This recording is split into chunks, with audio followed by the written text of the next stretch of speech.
The Office of Utilities Regulation, OUR, has established a special internal team to investigate the island-wide blackout that plunged Jamaica into darkness last week.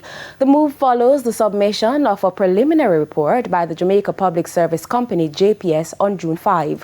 The regulator says the team will review JPS's final report, assess its findings and recommendations, and determine what regulatory action may be necessary.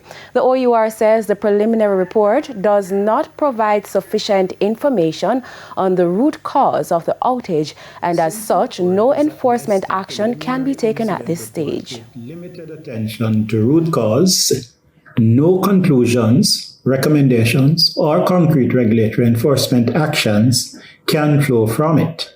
However, it is a helpful signpost to alert us to immediate post-restoration concerns and to enable us to give further directions to JPS as to the expected scope and the critical inputs that must be addressed in JPS's investigation and reflected in the final detailed report, which is due within 30 days of the full restoration of electricity.